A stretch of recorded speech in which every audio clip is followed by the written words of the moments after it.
Pagi ini diagendakan ujian SKP atas nama saudara Ahmad Rusidi ya. Ahmad Rusidi. Yang sudah hadir, terima kasih Profesor ya, terima kasih Pak Dr. Muhammad Syahna. Secara online yang hadir sudah Prof. Pasek Madidianto SMS. Selamat pagi Prof. Om Swastiastu. Ya. Kemudian yang sudah join Pak Mahendra, saya lihat ya. Swastiastu Pak Mahendra. Swastiastu. Ya, mungkin Pak Ibu Dr. Astirani menyusul nanti ya. Dan selamat pagi mahasiswa peserta SAP. Pagi ini kita punya agenda pertama ya, silakan para moderator dari mahasiswa mungkin ya seminar hasil ini untuk teman-temannya ya, mungkin nanti setelah itu akan dilanjutkan dari kami. Nah, untuk tidak memperpanjang waktu ya, dan tepat kami persilahkan saudara mahasiswa ya untuk melangsungkan SHP ini. Terima kasih. Baik. Terima kasih pimpinan sidang Bapak Profesor Dr. Imade Subbahu SMS. Selamat pagi menjelang siang rekan yang hadir secara luring maupun daring. Om Swastiastu. Selamat Hari Raya Galungan dan Kuningan buat yang merayakan. Assalamualaikum warahmatullahi wabarakatuh. Salam, namo buddhaya, salam kebajikan, salam sejahtera bagi kita semua. Yang terhormat dan sangat terpelajar Bapak Profesor Dr. Imade Subbahu SMS. Yang terhormat dan terpelajar Bapak Dr. Gede Mahendra Wijatmaja SHM. Yang terhormat dan terpelajar Bapak Ibu Dr. Niluh Gede Astaryani SHMH. Yang terhormat dan sangat terpelajar Bapak Profesor Dr. Imade Pasek SHMS. Yang terhormat dan sangat terpelajar Profesor Dr. Igede Made Yusuf SHMH. Yang terhormat dan terpelajar Bapak Dr. Inyoman Siatne SHMH. Yang terhormat dan terpelajar Bapak Dr. Inyoman Bagastre SHMH. Dan rekan-rekan yang seperjuangan yang hadir baik secara luring maupun daring. Pertama-tama mari kita panjatkan puja dan puji syukur terhadap Tuhan Yang Maha Esa, yaitu Sang Yang Widi Wasa, karena atas perkenannya kita semua bisa hadir dalam keadaan sehat dalam acara seminar hasil penelitian rekan kami Saudara Ahmad Rusidi. Mungkin saya dapat sampaikan bahwa rekan kami, Saudara Ahmad Rusidi, ini sudah membuka jalan bagi kami di angkatan 2019. Jadi beliau sudah masuk pada tahapan seminar hasil penelitian, yang tentu saja tidak saja mengikuti seminar, tapi kita akan mendapat semangat sekaligus menginspirasi rekan-rekan lainnya untuk mengikuti jejak daripada Saudara Ahmad Rusidi. Mengingat waktu yang sangat terbatas, maka seminar ini kita mulai saja. Pada Saudara Ahmad Rusidi, saya minta siap-siap untuk melakukan presentasi ya, yang berjudul Rekonsep Kewenangan Dewan Perwakilan Daerah dalam Sistem Ketatanegaraan Republik Indonesia. Kita beri batas waktu 20 menit. Saudara Ahmad Rusidi, silakan, nanti kita lanjutkan dengan diskusi.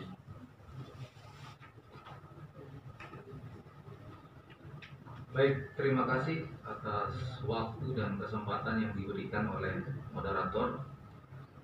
Pertama-tama yang saya hormati Bapak Profesor Dr. Imadi Subawo SHMS selaku Rektor. Kemudian yang saya hormati dan terhormat Bapak Dr. Gede Mahendra Wijaya Ahmadiyah SHM selaku promotor. Kemudian yang saya hormati Ibu Dr. Nilu Gede Astariani SHMH selaku promotor. Kemudian yang saya hormati dan sangat terpelajar Bapak Profesor Dr. Imadi Pasardianta SHMS selaku penguji. Kemudian yang saya hormati dan sangat terpelajar Bapak Profesor Dr. I. Gede Yuse SHMS selaku penguji. Kemudian yang saya hormati dan terpelajar Bapak Dr. Inyoman Suyatna SHMS selaku penguji. Kemudian yang saya hormati Bapak Dr. Inyoman Bagiastra sebagai penguji SHMH yang sempat hadir via online. Mohon izin kepada tim penguji untuk menyampaikan pemaparan hasil penelitian SAP yang berjudul tentang rekonsepsi kewenangan Dewan Perwakilan Daerah dalam Sistem Ketatanegaraan Republik Indonesia.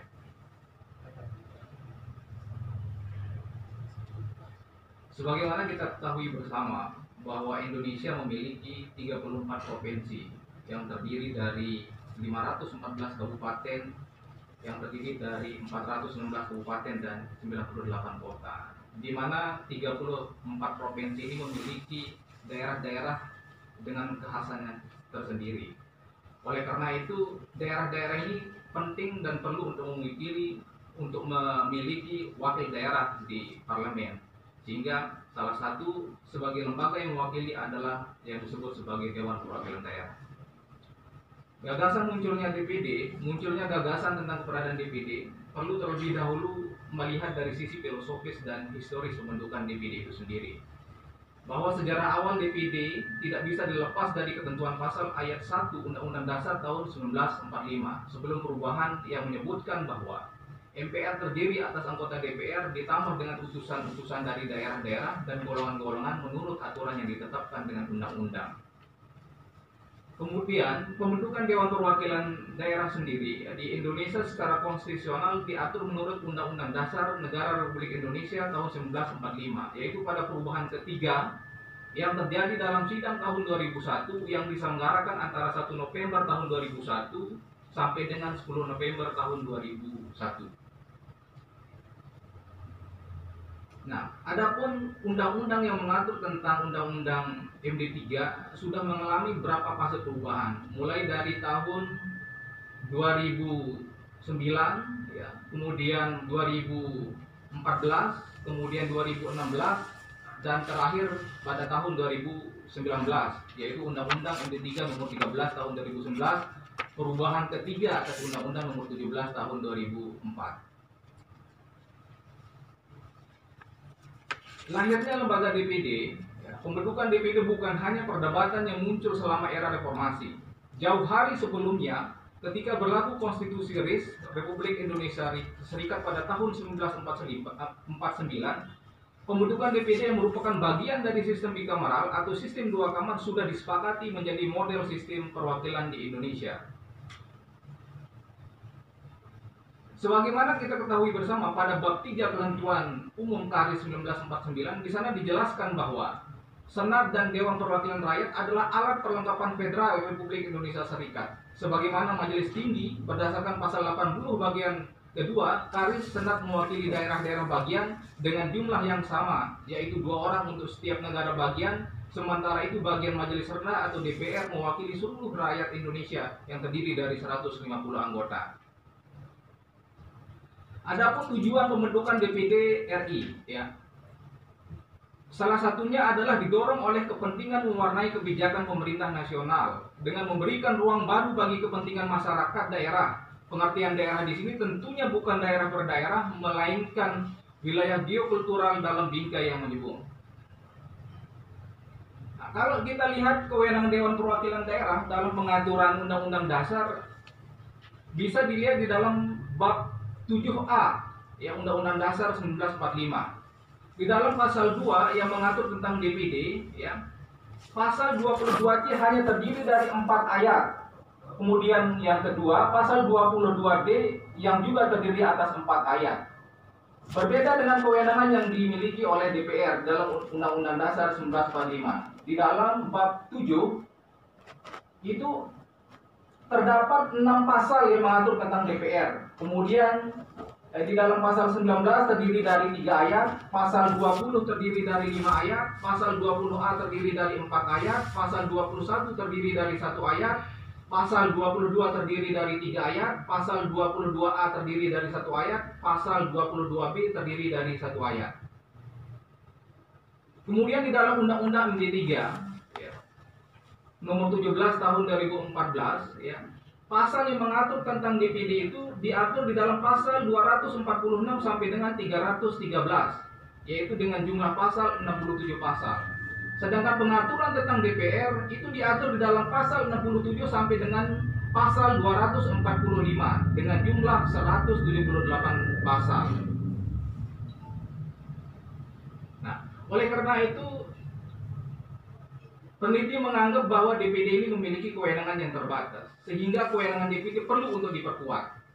Paling tidak, fungsi DPD ini akan maksimal bila didukung oleh 3 hal. Yang pertama, memiliki kepekaan, memiliki kemampuan untuk cepat dan efektif atau skill capability, dan memiliki moral yang baik. Kemudian yang kedua, rasa memiliki sense of belonging terhadap konstituennya. Dan yang ketiga adalah kewenangan fungsi legislasi yang maksimal.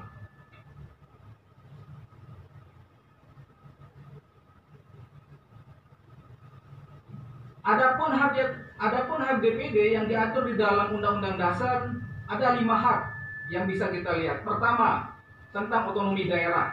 Kemudian hak yang kedua adalah hubungan pusat dan daerah.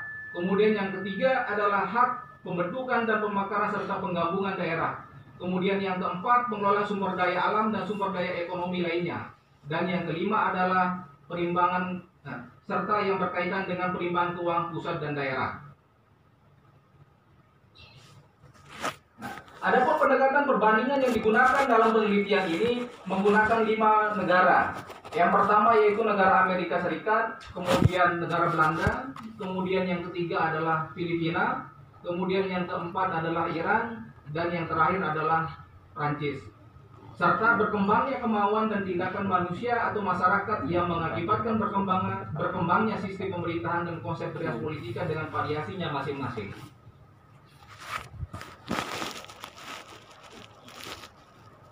Adapun rumusan masalah yang dikaji dalam disertasi ini ada 3. Yang pertama, pada rumusan masalah nomor 1 adalah landasan filosofis pembentukan Dewan Perwakilan Daerah dalam sistem ketatanegaraan di Indonesia.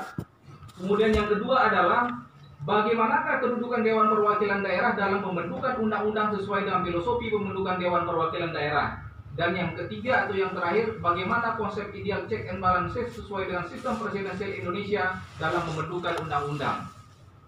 Adapun tujuan penelitiannya adalah guna menemukan justifikasi teoretikal mengenai landasan filosofis pembentukan Dewan Perwakilan Daerah dalam sistem ketatanegaraan Indonesia dan mengkaji kewenangan DPD dalam rangka pembentukan undang-undang menurut Undang-Undang Dasar 1945 serta menemukan konsep ideal check and balance sesuai dengan sistem presidensial dalam pembentukan undang-undang. Adapun manfaat penelitian dibagi menjadi 2, manfaat teoritis dan manfaat praktis. Secara teoritis, hasil penelitian ini diharapkan dapat memberikan kontribusi pemikiran mengenai Dewan Perwakilan Daerah sebagai lembaga penyeimbang dalam sistem ketatanegaraan Indonesia.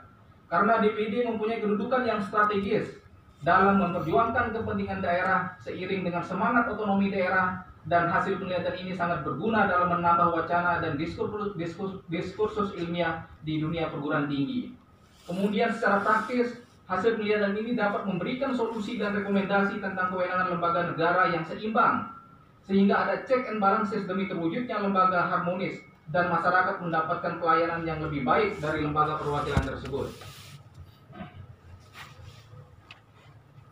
Adapun fokus penelitian dalam penelitian ini difokuskan di mana penelitian ini penulis berfokus pada rekonsepsi kewenangan Dewan Perwakilan Daerah dalam sistem ketatanegaraan Republik Indonesia dengan tujuan menemukan kedudukan DPD dalam pembentukan undang-undang sesuai dengan filosofi pembentukan Dewan Perwakilan Daerah dan menemukan konsep ideal check and balances sesuai dengan sistem presidensial Indonesia dalam pembentukan undang-undang. Kemudian adapun pisau analisis untuk menganalisis 3 rumusan masalah. Yang pertama yang digunakan adalah sebagai pisau analisis teori pemisahan kuasa negara. Yang kedua adalah teori tentang sistem lembaga perwakilan, di mana dua teori ini untuk menganalisis rumusan masalah pada rumusan masalah yang pertama, yaitu landasan filosofis pembentukan Dewan Perwakilan Daerah di dalam sistem ketatanegaraan di Indonesia. Kemudian pisau analisis yang kedua yang digunakan adalah teori kewenangan, teori perundang-undangan, dan teori negara hukum untuk menganalisis rumusan masalah pada nomor 2. Kemudian pisau analisis yang ketiga adalah teori pemisahan kuasa negara, teori kewenangan, dan konsep negara hukum untuk menganalisis rumusan masalah pada nomor 3. Adapun metode penelitian yang digunakan dalam penelitian disertasi ini adalah yang pertama menggunakan penelitian normatif, di mana ilmu hukum normatif memiliki karakter khas, yaitu ciri khas ilmu hukum normatif adalah sifatnya yang normatif. Beragam sudut pandang tentang penelitian normatif, sementara hukum diartikan sangat beragam sesuai dengan sudut pandang masing-masing aliran filsafat hukum. Secara netral dan sederhana, hukum dapat diartikan sebagai norma yang dibentuk, ditegakkan, dan diakui oleh otoritas kekuasaan publik untuk mengatur negara, masyarakat, dan ditegakkan dengan sanksi.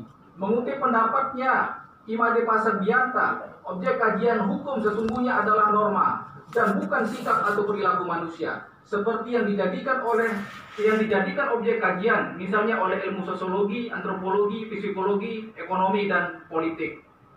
Penelitian yang digunakan adalah jenis penelitian dalam penulisan ini menggunakan jenis penelitian normatif karena terlihat secara jelas kekaburan norma, pague norm, dan adanya kekosongan norma atau lem tempat norm di dalam pengaturan tentang kewenangan pembentukan undang-undang antara DPR dengan DPD di dalam Undang-Undang Dasar 1945 maupun di dalam Undang-Undang MD 3 dengan mengkaji asas-asas atau teori-teori hukum berdasarkan hukum positif yang berkaitan dengan pembentukan perundang-undangan yang berlaku.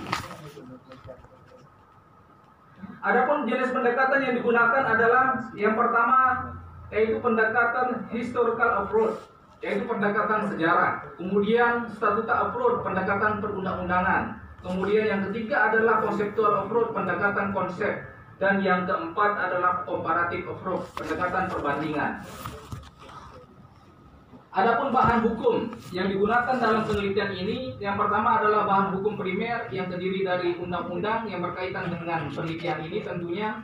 Kemudian bahan hukum sekunder, yaitu dalam hal ini berupa buku-buku, makalah, hasil penelitian, jurnal, artikel, dan lainnya. Kemudian yang terakhir adalah bahan hukum tersier. Bahan hukum tersier adalah bahan hukum yang dipergunakan oleh penulis seperti Kamus Besar Bahasa Indonesia dan Kamus Hukum dan lain-lain.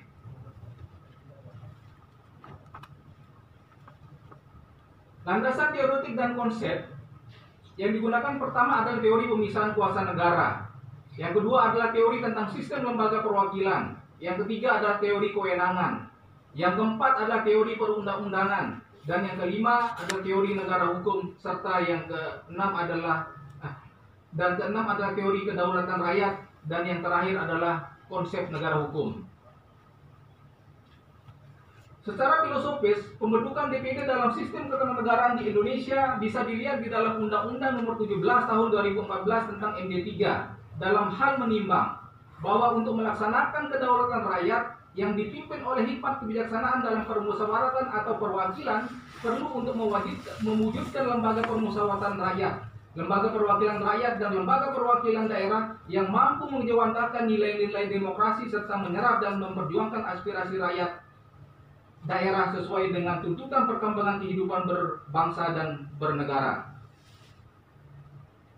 Kemudian tugas dan fungsi yang dimiliki oleh Senat apabila mengacu kepada ketentuan yang diatur di dalam konstitusi RIS tersebut meliputi 3 hal, Yang pertama, kekuasaan perundang-undangan federal mengenai peraturan-peraturan tentang hak-hak yang khusus mengenai beberapa atau semua daerah bagian atau bagian-bagian ataupun yang khusus mengenai perhubungan antara RIS dan daerah-daerah bagian. Kemudian yang kedua, kekuasaan untuk ikut merundingkan terhadap usulan undang-undang tentang penetapan anggaran umum oleh pemerintah. Dan yang ketiga adalah kekuasaan untuk ikut merundingkan terhadap usul perundang-undangan tentang perubahan anggaran umum pada pasal 127 huruf A Konstitusi RIS, pasal 168 ayat 3 Konstitusi RIS. Kemudian kedudukan DPD dalam pembentukan undang-undang sesuai dengan filosofi pembentukan DPD, bahwa setidaknya DPD RI lahir dipengaruhi oleh dua arus besar yang menginstalisasi lembaga baru pada legislatif Indonesia. Arus yang pertama terlihat adanya reformasi khususnya demokrasi yang sudah berjalan lama hingga transfer pemerintahan dari Soeharto ke B.J. Habibie. Kemudian yang kedua adanya otonomi daerah yang mereaksi sentralisasi pemerintahan pada dua rezim. Kedua arus inilah yang akhirnya melahirkan formulasi konstitusi baru di mana DPD RI menjadi lembaga baru yang dibentuk atas hasil amandemen konstitusi. Sejak berdirinya MPR, ada utusan daerah di dalam MPR. Utusan daerah itu tidak berfungsi dengan efektif memperjuangkan kepentingan daerah. Oleh karenanya proses pengikatannya tidak dilakukan dengan demokratis. Selanjutnya pada rezim Orde Baru, utusan daerah dipilih oleh DPR. Ya. Baik. Lahirnya DPD, Dewan Perwakilan Daerah, sesungguhnya didasarkan atas pertimbangan teoritis dan politis. Pertimbangan yang bersifat teoritis pertama adalah membangun sebuah mekanisme kontrol dan keseimbangan, yaitu check and balances baru antara cabang kekuasaan negara dalam lembaga legislatif itu sendiri. Kemudian yang kedua adalah menjamin dan menampung perwakilan daerah-daerah yang memadai untuk memperjuangkan aspirasi daerah, kepentingan daerah dalam lembaga legislatif. Pertimbangan yang bersifat politis ada empat hal. Yang pertama, memperkuat ikatan daerah-daerah dalam wadah negara kesatuan Republik Indonesia. Kemudian yang kedua, meneguhkan persatuan kebangsaan seluruh daerah-daerah. Kemudian yang ketiga, meningkatkan agregasi dan akomodasi aspirasi dan kepentingan daerah-daerah dalam perumusan kebijakan nasional. Dan yang terakhir, mendorong percepatan demokrasi, pembangunan, dan kemajuan daerah secara berkeadilan dan berkesinambungan.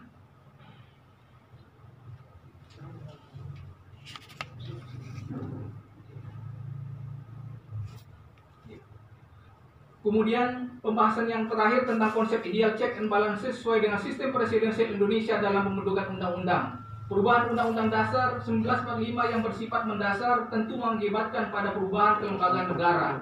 Hal ini tidak saja karena adanya perubahan terhadap butir-butir ketentuan yang mengatur tentang perubahan paradigma hukum dan ketatanegaraan. Berapa prinsip-prinsip mendasar yang menentukan hubungan antara lembaga negara diantaranya adalah supremasi konstitusi, sistem presidensial, serta pemisahan kekuasaan dan check and balances. Check and balances di beberapa negara seperti Amerika Serikat, Belanda, Filipina, Iran, dan Prancis. Desain ketatanegaraan Indonesia secara umum dapat dijelaskan melalui teori organ yang membagi organ ketatanegaraan Indonesia menjadi dua, state main organ dan dalam kurung lembaga utama negara. Yang kedua adalah state auxiliary organ, yaitu lembaga negara bantu atau penunjang. Dalam teori organ, kedudukan DPD adalah sebagai state main organ yang memiliki fungsi untuk mewakili aspirasi masyarakat daerah, serta ikut membahas rancangan undang-undang yang berkaitan dengan kepentingan daerah, seperti pembentukan, pemekaran, dan penggabungan daerah, serta kepentingan daerah lain seperti yang tercantum di dalam pasal 22D Undang-Undang Dasar 1945. Kemudian dalam hal ini kedudukan antara DPD dan DPR dalam teori organ adalah setara dan sederajat, hanya dalam beberapa fungsi tertentu.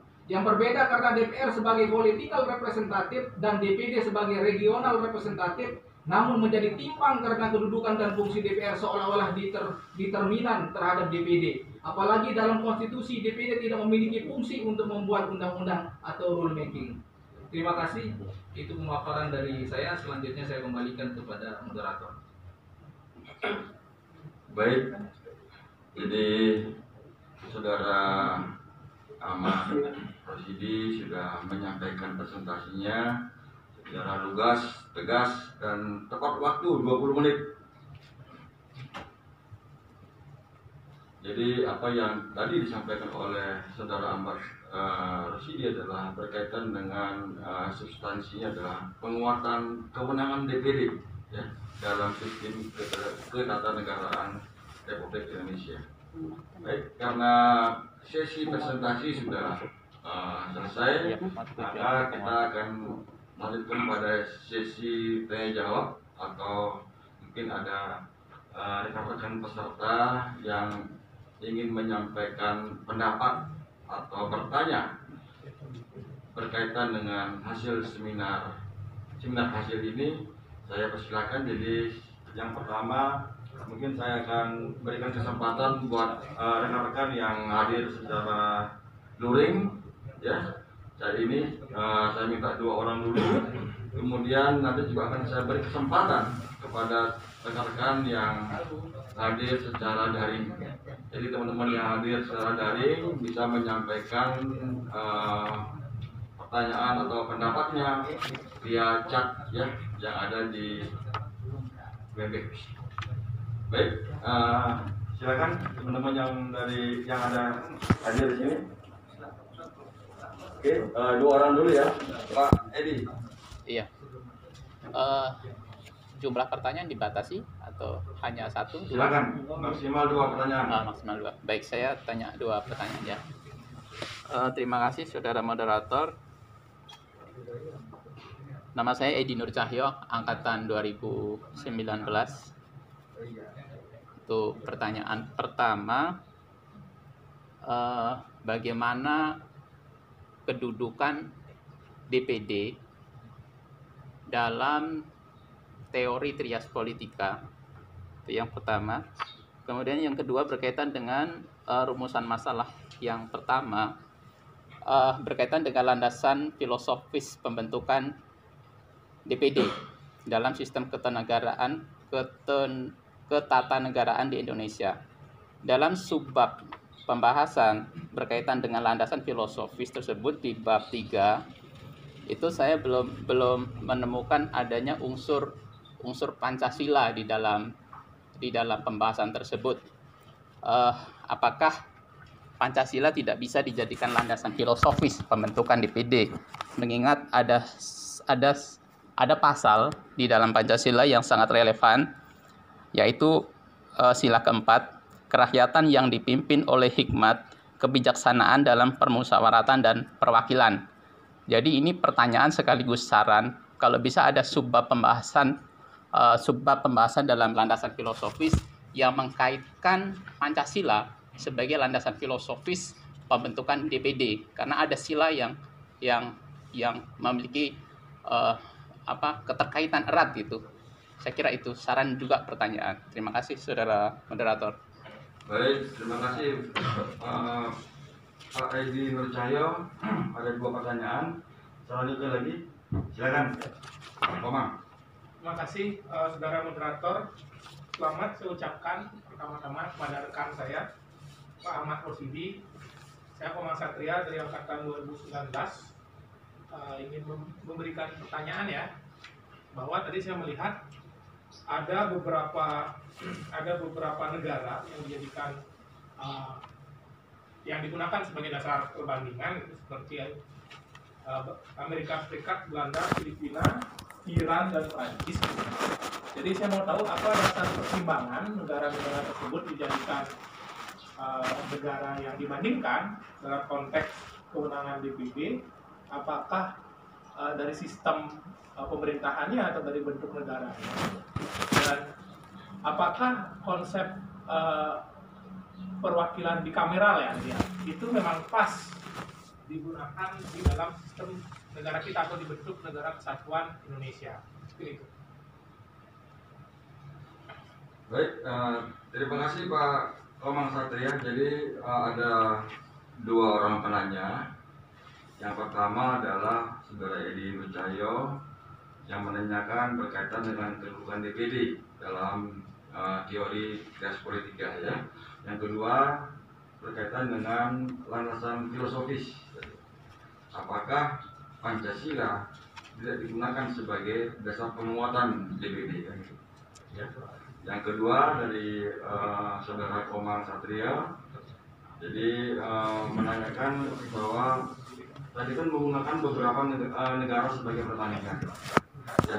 Apa dasar penentuan dengan negara tersebut digunakan sebagai perbandingan? Yang kedua, apakah memang benar di Kamral itu cocok dengan situasi dan kondisi negara Republik Indonesia?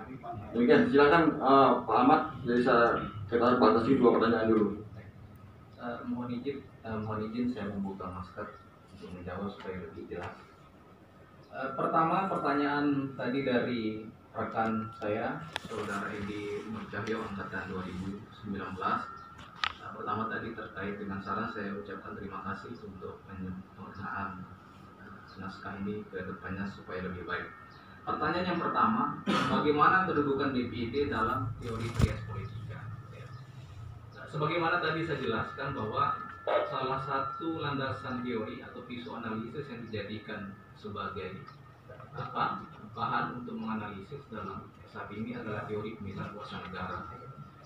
Sebagai penggagas utama adalah John Locke, adalah orang pertama yang mengemukakan tentang teori pemisahan kuasa negara, yaitu di dalam bukunya yang berjudul Two Treatises on Civil Government pada tahun 1960. Jadi dia membagi kekuasaan negara itu menjadi 3. Yang pertama itu legislatif, yaitu kekuasaan untuk membuat undang-undang. Yang kedua adalah eksekutif, dan yang ketiga adalah legislatif.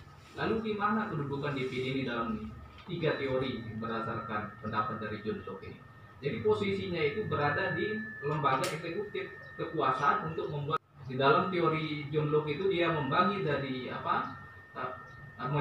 membagi 3 organ itu. Tadi dia kedudukan DPD ini adalah sebagai lembaga legislatif. Oleh karena itu lembaga legislatif yang sebagai perwujudan DPD di dalam Ketatanegaraan Indonesia ini ya harus sesuai dengan yang ada di dalam teori yang dipaparkan oleh John Locke itu sebagai kekuasaan untuk membuat undang-undang, harus benar-benar sesuai. Akan tetapi faktanya sampai hari ini DPD itu dia tidak berfungsi maksimal karena dia tidak diberikan kewenangan untuk membuat undang-undang. Itu yang pertama. Kemudian pertanyaan yang kedua ya, tentang Pancasila dijadikan sebagai sub bahasan, atau apakah bisa tidak Pancasila itu dijadikan sebagai landasan pembuatan DPD. Baik, sesungguhnya sebenarnya moderator ini rusak ya, ini tak kedengaran ini, tak kedengar apa-apa. Halo. Ya. Ya. Sebentar. Halo. Ya, halo. Profesor. Diamnya Pak. Halo, Profesor.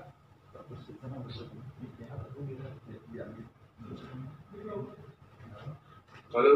Halo. Sebentar Prof, masih diperbaiki. Oh. Karena ada gangguan ya? Ada gangguan. Mungkin ada gangguan, Profesor. Iya. Halo, suara saya dengar, Profesor. Ya, terdengar sedikit. Iya. Suara moderator gimana? Coba. Halo, tes. Ya, bagaimana Prof? Ya. Sudah bisa didengar Ya. Prof? Tidak. Oke, baik. Bisa dilanjutkan lagi ya Prof? Ya. Hidupkan itu.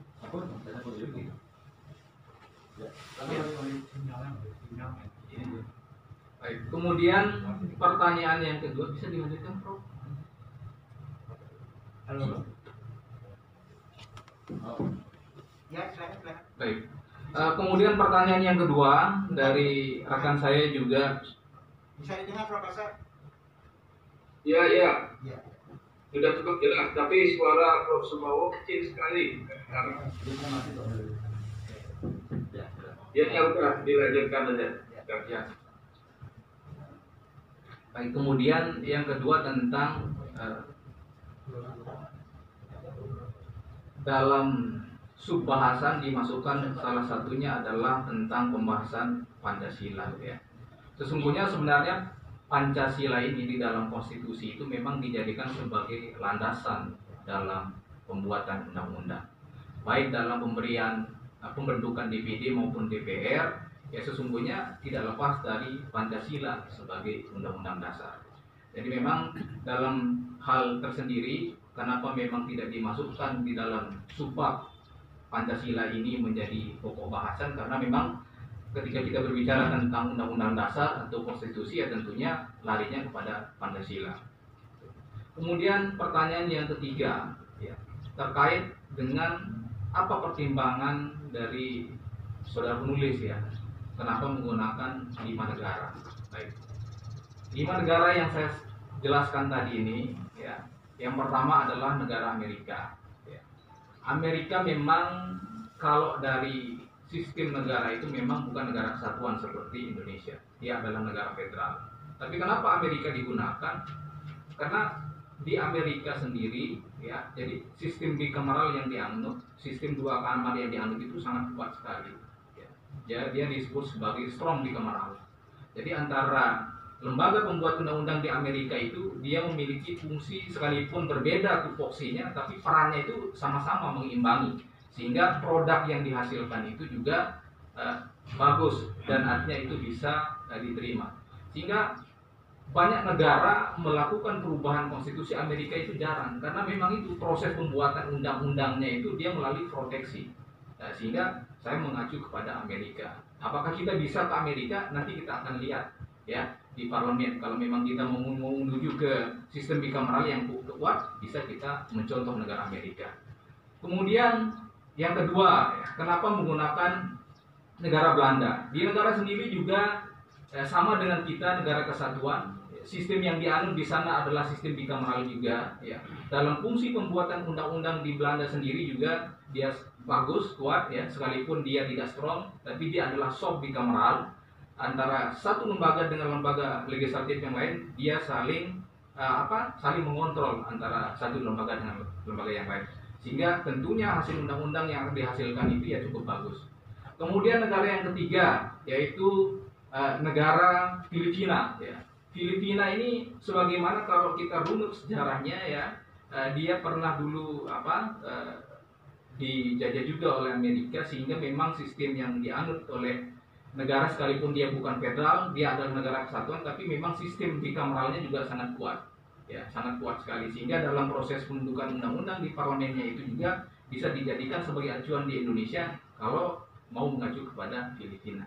Kemudian negara yang keempat, nah ini memang agak unik, satu negara ini adalah Republik Islam Iran. Dia negara kesatuan, ya, kemudian bentuknya adalah Republik Islam Iran. Dia memang di sana itu dia sistemnya unicameral atau satu kamar, ya. Akan tetapi bisa juga kita menjadikan acuan kalau memang di Indonesia ini kita menganut sistem unicameral, nanti bisa kita mengacu kepada negara Iran, ya, atau Republik Islam Iran, atau dikenal dengan istilah Persia. Ya, pilihannya kita mau strong, kita mau soft, ataukah kita mau menjadi lembaga unicameral. Jadi pilihannya nanti kepada lembaga pembuat undang-undang. Ya. Kemudian yang terakhir adalah negara Prancis. Ya. Di negara Prancis juga kenapa saya gunakan adalah kita memiliki kultur yang hampir sama, yaitu negara kesatuan dengan Republik Prancis. Nah, di sana juga sistem bicameral. Ya. Di sistem bicameral yang dianut juga di sana itu adalah soft bicameral, yaitu antara satu lembaga dengan lembaga pembuat undang-undang yang lain itu dia saling kontrol antara satu dengan yang lain, sehingga memiliki keseimbangan, ya. Jadi sehingga produk-produk yang dihasilkan dalam pembuatan undang-undang itu bisa dibilang cukup sempurna. Jadi itu jawaban dari saya. Semoga mudah-mudahan bisa dicerna lah, mudah-mudahan bisa dipuaskan. Baik, Saudara Ahmad Rosyidi sudah menjawab apa yang menjadi pertanyaan dari teman-teman rekan-rekan di sini, dari Pak Edi Nurcahyo. Bagaimana Pak Edi, sudah bisa memuaskan jawabannya Pak Ya, Ahmad Rosyidi? saya kira cukuplah. Hanya masukan tadi perlu dipertimbangkan lagi. Ya. Baik. Jadi cukup ya. Jadi ada masukan yang memang sudah dicatat tadi oleh Saudara Ahmad Rosyidi sebagai bahan pertimbangan untuk kesempurnaan dari penelitian yang dilakukan. Rekan Komang Satria, bagaimana? Cukup? Oke. Tadi sudah dijelaskan ya satu persatu kelima negara yang digunakan sebagai acuan perbandingan ya Pak Ahmad Rosyidi. Baik, untuk selanjutnya ada mungkin lagi yang di luring, ada lagi? Sementara saya ini dulu ya untuk teman-teman yang secara daring ya. Baik, ada dalam kolom chat saya lihat ada beberapa pertanyaan ya. Yang pertama dari Bapak Muhammad Sukedi. Bapak Muhammad Sukedi, apa mau menyampaikan langsung atau saya bacakan saja pertanyaannya?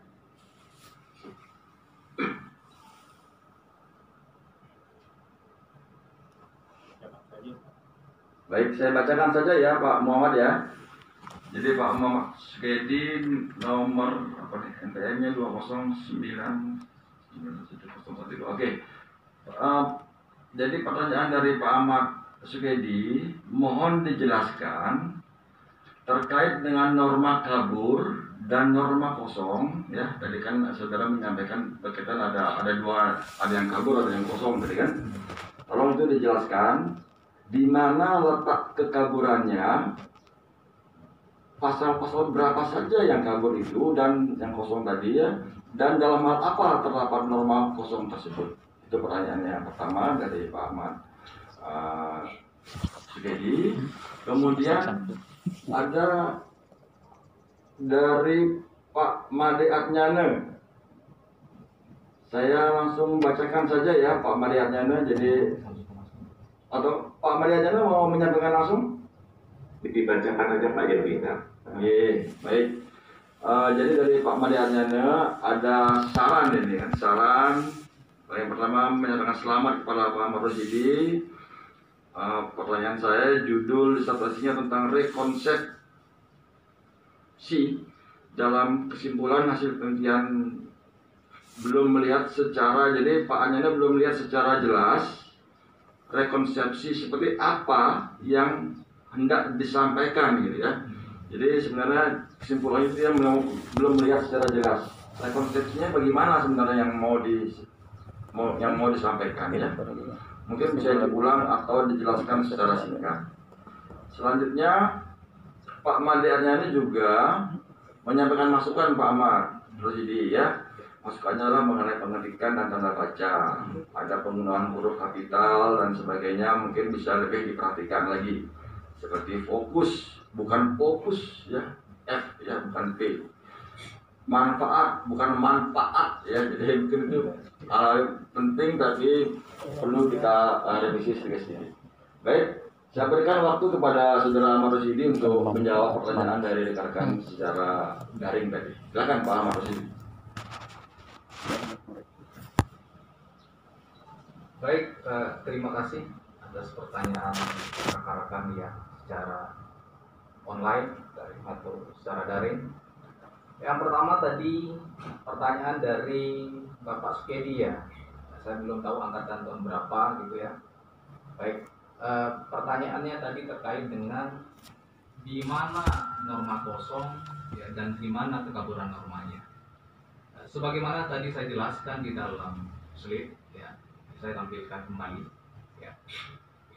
Antara kewenangan yang dimiliki antara DPD dan DPR itu ya, bisa dilihat pertama ya, di dalam bab 7A ya, di dalam pasal 2 tentang pengaturan kewenangan DPD ya.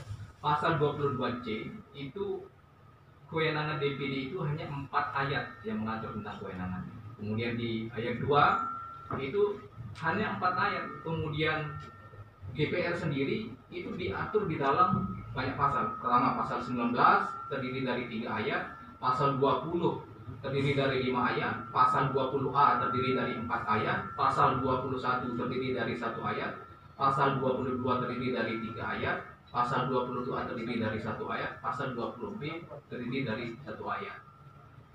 Jadi antara kewenangan yang dimiliki, fungsi legislasi yang dimiliki oleh DPR itu tidak dimiliki oleh DPD itu sendiri. Padahal secara kelembagaan dia sama-sama sebagai lembaga legislatif, lembaga pembuat undang-undang. Sehingga ada norma kosong yang saya lihat di dalam pengaturan tentang kewenangan yang dimiliki antara DPR dan DPD, khususnya di dalam pasal 22 itu yang mengatur tentang kewenangan antara DPR dan DPD. Kemudian selain itu juga ya, dia di mana dia ada norma kaburnya, norma kosong, kemudian ada norma kaburnya. Ya. Undang-Undang Dasar 1945 itu dulu pernah terkait dengan kewenangan itu dilakukan uji di Mahkamah Konstitusi. Keluarlah putusan nomor 92 tahun 2012 kalau nggak salah, terkait dengan hak dan kewenangan yang harus dimiliki oleh DPD. Di dalam Undang-Undang MD3 yang sudah berapa kali dilakukan perubahan, ya, ada 3 kali dilakukan perubahan. Yang terakhir adalah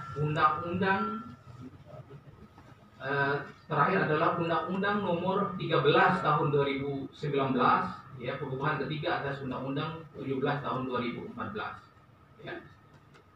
Di sana itu juga tidak diatur terkait dengan hak-hak secara keseluruhan tentang kewenangan yang ada di dalam konstitusi.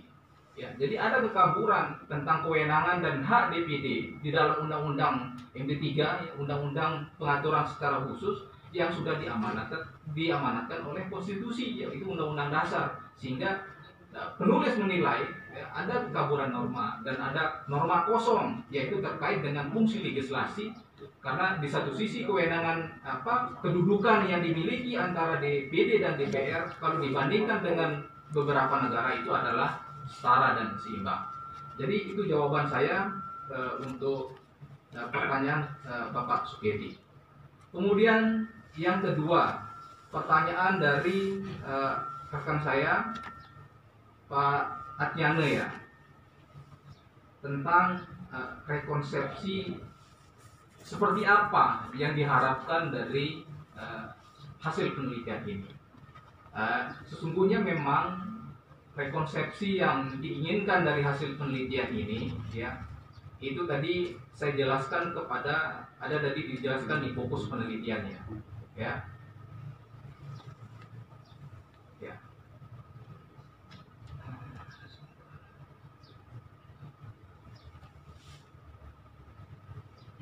Nah, adapun yang diharapkan nanti dari hasil penelitian ini, ya, tentunya kewenangan fungsi yang maksimal terhadap lembaga DPD ini, ya, sebagai regional representatif, yaitu perwakilan daerah-daerah itu, ya, itu bisa mewakili kepentingan daerah. Ya, dalam hal ini, ya, satu-satunya cara yaitu melakukan amandemen kelima terhadap Undang-Undang Dasar atau mengajukan perubahan terhadap Undang-Undang MD3, ya, untuk diberikan kewenangan yang setara, ya, fungsi yang sama antara DPD dengan DPR. Jadi itu adalah tujuan dari hasil dari penelitian ini, adanya keseimbangan antara dua lembaga itu sebagai lembaga negara yang sama. Jadi kemudian tadi ada beberapa masukan, terima kasih saya ucapkan kepada rekan saya atas masukan dan saran tadi.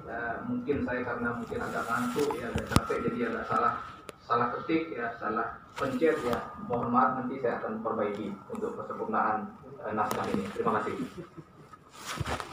Baik, terima kasih Saudara Ahmad Rosyidi. Jadi yang pertama tadi sudah menjawab pertanyaan dari Bapak M. Sukedi, ya, berkaitan dengan di mana letak kekaburan dan kekosongan norma yang tadi disampaikan oleh Saudara Ahmad Rosyidi. Jadi sudah dijelaskan dari kekosongannya ada di pasal 22 karena di sana rupanya kurang lengkap lah, ya, tidak sama dengan kewenangannya dengan DPR kan gitu Pak Ahmad, ya. Kemudian nomor kaburnya adalah berkaitan dengan tadi tidak diatur secara keseluruhan juga tentang DPD itu, ya, dalam Undang-Undang MD3 tadi, ya. Baik, terus kemudian mungkin saya beri kesempatan lagi kepada Pak Muhammad Sukedi. Ada yang mau disampaikan lagi berkaitan dengan jawabannya dari Bapak Ahmad Rosyidi? Mic-nya Pak, mohon dihidupkan dulu. Halo? Ya, cek. Ya, bagus Pak, suaranya bagus. Silakan Pak. Baik, terima kasih rekan moderator. Tadi saya lupa memperkenalkan diri. Jadi saya dari angkatan tahun 2020 terkait dengan kekosongan norma, saya sangat cuman sedikit dijelaskan terkait ketaburan norma. Kalau ketaburan norma itu dimaknai bahwa tidak diaturnya dalam Undang-Undang MD 3. Pemahaman saya, maaf tolong dikoreksi, pemahaman saya apabila norma itu tidak diatur, maka itu kategori norma kosong. Tetapi kalau ketaburan norma, yang saya pahami juga adalah bahwa substansi dari pasal itu ada ketaburan, ketidakjelasan. Nah, itu mungkin sedikit. Terima kasih, Pak Moderator. Baik, terima kasih Pak Muhammad Sukedi. Bagus sekali. Jadi memang ada perbedaan pemahaman yang disampaikan oleh Pak Muhammad Sukedi berkaitan dengan norma kabur dan norma kosong. Kalau norma kosong memang harusnya belum diatur gitu. Kalau norma kabur sudah diatur tapi tidak jelas. Nah, mungkin mau ditanggapi Pak Muhammad Sukedi, silakan. Baik, terima kasih tanggapan dari Bapak Sukedi ya. Terkait dengan norma kabur, ya sesungguhnya memang norma kabur ini memang pengaturannya sudah ada. Tadi juga sudah saya jelaskan tentang pengaturan tentang kewenangan DPD itu sudah ada dijelaskan di dalam Undang-Undang Dasar. Di dalam Undang-Undang MD 3 itu adalah pengaturan secara khusus, ya. Berdasarkan putusan Mahkamah Konstitusi tentang uji kewenangan oleh tentang uji kewenangan MD 3 tentang kewenangan yang dimiliki sama Undang-Undang P3 pembentukan peraturan perundang-undangan yang dihasilkan di dalam putusan nomor 92 tahun 2012 itu memang tidak jelas dituangkan di sana terkait dengan apa saja hak dan kewajiban yang dimiliki oleh DPD itu sendiri, sehingga ada kekaburan secara jelas di sana. Kalau mau mengacu kepada putusan MK itu kan dikabulkan sebagian hak-hak dan kewenangan yang harus dimasukkan di dalam Undang-Undang MD 3. Nanti Pak Sukedi bisa melihat putusan nomor 92 kalau tidak salah tahun 2012 di sana dia mengabulkan sebagian uji material terhadap undang-undang itu. Ada kekaburan, ada kewenangan yang DPD yang tidak dimasukkan secara keseluruhan yang sudah diamanatkan di Undang-Undang Dasar. Terima kasih. Itu ada tanggapan dari saya. Bapak Adi siapa ya? Mohon bisa dimatikan mic-nya Pak. Bapak Imade Adi Winyana. Ya, terima kasih Pak. Baik, jadi sudah ditanggapi juga oleh Pak Ahmad Rusidi. Kemudian mungkin kita cukupkan dulu tanggapannya. Kemudian kita lanjutkan kepada Pak Ana tadi sudah menyampaikan, sudah jawab juga oleh Pak Ahmad Rusidi berkaitan dengan rekonstruksi tadi. Ada dua hal yang disampaikan oleh Pak Ahmad Rusidi yang berkaitan dengan rekonstruksi tadi adalah yang pertama berkaitan dengan amandemen. Jadi rekonstruksinya adalah semuanya adalah amandemen Undang-Undang Dasar 1945 itu ya Pak Ahmad ya, amandemen kelima ya. Kemudian atau juga melakukan sekaligus juga melakukan revisi terhadap Undang-Undang MD 3. Baik, Pak Adana ada tanggapan untuk apa yang tadi disampaikan oleh Pak Ahmad Rusidi? Silakan. Sudah cukup jelas Pak Moderator, terima kasih. Baik, terima kasih Pak Nyana. Jadi sudah cukup jelas apa yang tadi disampaikan oleh Pak Ahmad Rusidi. Saya ucapkan terima kasih Pak Nyana sudah memberikan masukan-masukan yang mungkin sudah dicatat juga oleh Pak Ahmad Rusidi. Selanjutnya rekan-rekan, karena waktunya masih ada, ini baru jam 10.57 jadi baru pukul 11. Mungkin saya berikan pertanyaan sekali lagi untuk teman-teman yang ada di sini. Kalau memang masih ada pertanyaan, silakan. Ada ya? Oke, silakan Pak Holiwan. Aduh, saya lupa jadi satu angkatan ini saya lupa juga ini. Silakan Pak Holiwan. Baik, terima kasih. Saya Holiwan, angkatan 19.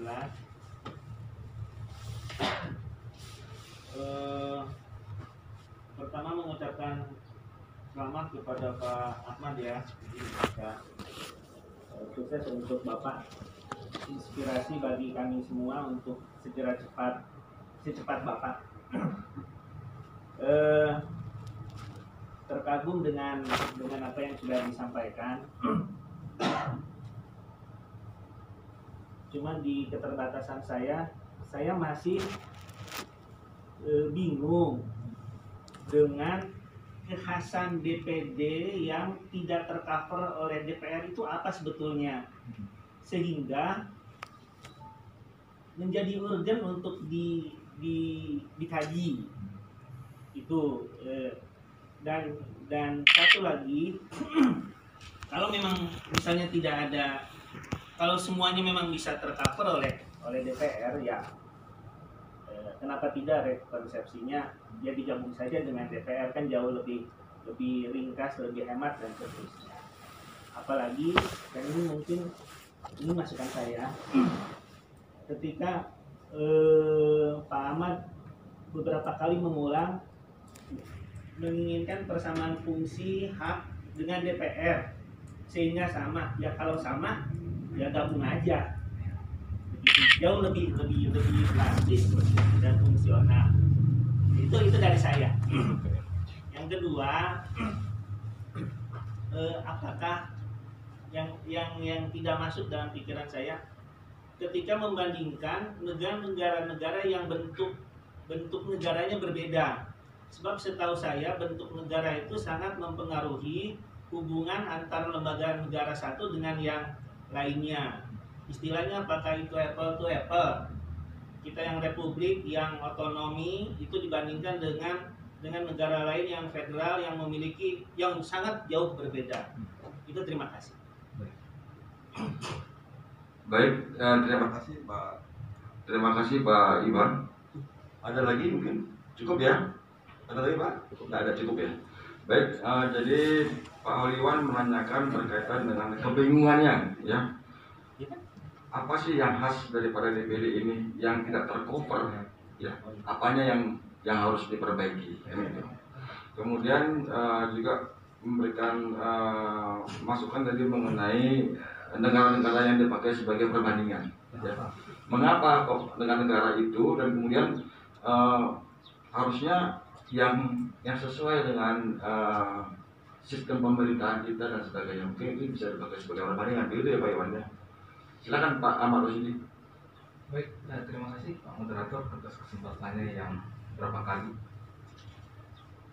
Terima kasih saya ucapkan pertanyaan kepada saya oleh rekan saya Pak Holiwan angkatan 2019 ya. Yang pertama tentang yang dimaksudkan dalam penelitian disertasi ini atau SHP ini adalah di mana sih kedudukan DPD di dalam konstitusi ya. Sebagaimana saya dijelaskan tadi, itu di dalam pasal 22D ke-1 ada 5 hak yang dituangkan di sana. Jadi berbeda hak yang ada di DPR dan di DPD itu memang berbeda, dia tidak sama. Jadi haknya secara khusus di DPD itu dia hanya punya hak terkait dengan pengusulan tentang otonomi daerah. Kemudian yang kedua, hubungan pusat dan daerah. Kemudian yang ketiga adalah pembentukan dan pemekaran serta penggabungan daerah. Kemudian yang keempat adalah pengelolaan sumber daya alam dan sumber daya ekonomi lainnya. Kemudian yang kelima, hak yang kelima adalah yang berkaitan dengan perimbangan keuangan pusat dan daerah. Jadi harapan saya ya, hak yang sedikit yang dimiliki oleh daerah sebagai lembaga representasi perwakilan daerah itu diberikan hak yang penuh, bukan saja dalam hal mengusulkan saja, tapi ikut juga mengesahkan undang-undang yang diusulkan, sehingga dia akan terwakili kepentingan daerah itu apabila dia mengesahkan sendiri undang-undang yang diusulkan, tentunya bersama DPR dan Presiden. Sementara apa artinya usulan yang diusulkan oleh DPD sendiri yang bagaimanapun banyaknya itu akan mentah kalau DPR tidak menganggap layak, sehingga akan terjadi ketimpangan atau akan terjadi equal ya sebagai lembaga representatif daerah. Jadi fungsinya tidak akan maksimal. Jadi lebih baik kalau memang tidak difungsikan secara maksimal, lebih baik dibubarkan saja DPD ini daripada dia akan membebani negara. Jadi itu yang pertama.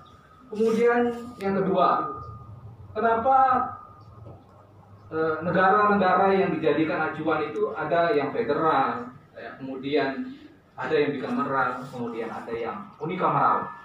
Jadi saya memberikan pilihan, ya. Jadi saya tidak mengambil negara itu hanya bikameral saja yang sama atau negara kesatuan saja. Jadi saya memberikan pilihan kepada lembaga nanti pembuat undang-undang, lembaga MPR sebagai lembaga yang punya kebijakan untuk melakukan amandemen, karena kita punya keunikan tersendiri di Indonesia ini. Ya, di beberapa negara ya yang pernah dijajah, yang sebelumnya kita kan seharusnya kita mengikuti pola negara yang jajahan kita gitu kan, atau apa yang pernah menjajah kita.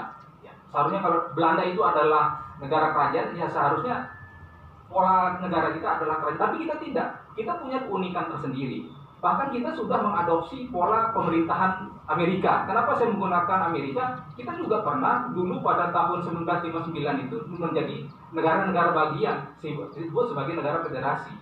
Itu pernah kita juga terpecah belah menjadi negara bagian, sehingga founding father kita mengharapkan disatukan lagi menjadi negara kesatuan, yaitu dalam bentuk negara republik. Sehingga penting menurut saya kita menilik sejarah supaya kita tahu, oh ini sejarah kita dulu ternyata tidak berhasil. Daerah-daerah ini menjadi terpecah-pecah, ya. Tidak ada persatuan, tidak ada kesatuan. Sehingga disatukan lagi. Nah sekarang sudah disatukan, kita mau model seperti apa gitu kan? Apakah kita mau kembali ke negara yang unikameral, yang mandiri, ataukah bikameral? Tapi bikameralnya yang seperti apa? Yang strong kah? Ataukah yang soft kah? Nah itu pilihannya. Silakan kepada lembaga pembuat undang-undang. Ya. Jadi hasil penelitian ini diharapkan nanti sebagai sebuah landasan awal untuk bisa menjadi pertimbangan. Baik, jadi itu mudah-mudahan bisa terpuaskan dengan jawaban saya. Baik, terima kasih Pak Ahmad. Jadi Pak Aliwan, bagaimana? Ada yang mau disampaikan lagi? Jadi mungkin ditarik kesimpulannya bahwa yang dimaksud dengan disamakan dengan DPR itu adalah penegasan soal fungsi dan haknya, bukan dalam bentuk yang sama, tapi lebih tegas. Baik, terima kasih. Baik, jadi sudah jelas disampaikan oleh Pak Ahmad Rashidi bahwa yang dikuatkan itu kan mengenai kewenangan untuk melakukan bersama-sama DPR bisa mengesahkan ya undang-undang dulu ya Pak Ahmad. Kalau wadahnya mungkin nggak berubah Pak. Oke, baik. Jadi pukul 11.00, apakah masih ada pertanyaan dari rekan-rekan yang ikut secara daring? Kalau memang masih, saya bisa, maaf, kalau memang masih, bisa saya beri kesempatan lagi, silakan.